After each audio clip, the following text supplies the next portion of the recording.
Pierre. Thank you, President. President, the word Chinaman is a term loaded with baggage, historic baggage, because it is used to denigrate people of Chinese cultural heritage. It is a word that used to be very common in everyday life. For example, going to the Chinaman's for lunch, Zhong Chinaman. It is a term that dehumanizes people of Chinese cultural heritage. It signifies a lack of interest in knowing the person of that cultural background, and he was not even worth to be known by his name. Zhong Chinaman is of the same cut. According to the Oxford Dictionary, British sailors who were not interested in learning the names of Chinese crews who were working with them came up with this generic nickname. One may ask, what's the big deal? Don't we have Englishmen, Frenchmen in the English language? What's wrong with Chinaman? Well, we do have Englishmen, we do have Frenchmen in the English language, but we do not have Englandmen or Francemen. But we have the word Chinaman. The grammatical incorrectness of the word Chinaman, which resembles the stereotypical characterization of Chinese accents in English speaking, suggests the term has strong pejorative overtones. President, the word Chinaman was a racist term 200 years ago. It is still racist today. I came across a story in Canada. There was a mountain, a Canadian mountain in Canmore, Alberta, called Chinaman's Peak. According to a local newspaper, Medicine Hat News, reporting on the 22nd of October, 1896, Ling, a Chinese cook for a Canmore mining company, climbed the peak as part of a $50 bet that he couldn't climb it and be back in town within 10 hours. The mountain was then called Chinaman's Peak in his honor. An interesting story itself, yet unfortunately it comes back to the same point I talked about. No one was interested in knowing Ling, the person, and decided to just call the mountain Chinaman's Peak. But this story does have a fine ending.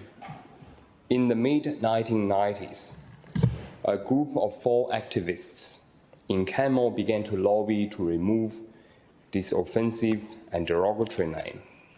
One of them is called Roger Marpoy, a 3rd-generation Canadian of Chinese cultural heritage. President, I have had the honor of conversing with Mr. Marpoy by email recently, and have learned a lot about him, his life story, and his fight in the late 1990s. Roger and his colleagues helped to change the narrative and the public's understanding why Chinaman was a racist term and that Ling's name should be attached to the mountain.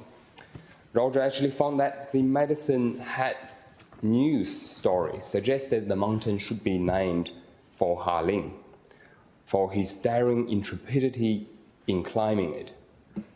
He's of the view that it was a situation of cultural misunderstanding and to some extent racism which resulted in the mountain being named Chinaman's Peak. Roger said, in 1997, we ran into a lot of people who said the name Chinaman's Peak honored all the Chinese people of the valley. At one time, there was quite a large Chinese population in Canmore. At that time, many Chinese workers were employed as cooks, laundry workers, and general laborers. In those days, they were all nameless people. The Chinese were not known by their given names, only by their ethnicity. Some of the old mining books listed their Chinese workers as Chinaman 1, 2, and 3. So the racism was real.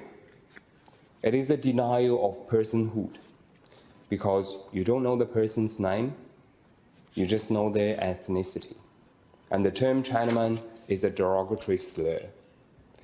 It isn't just a descriptor of an ethnicity. President Roger concludes that some would say that we wanted to change history, but we didn't want to change history. We wanted to preserve history the way it should have been right from the start. Mr. Marquis says, this is an important piece of Canadian history. It's a landmark named after a Chinese guy.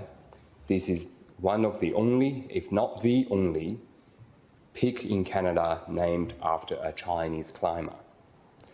After an inquiry which ran for over 6 months, including public hearings, the Alberta Geographical Naming Board changed the mountain's name in July 1997. This story is preserved by the Canadian Broadcasting Corporation documentary Harling Peak. One may ask, what does this have to do with Western Australia?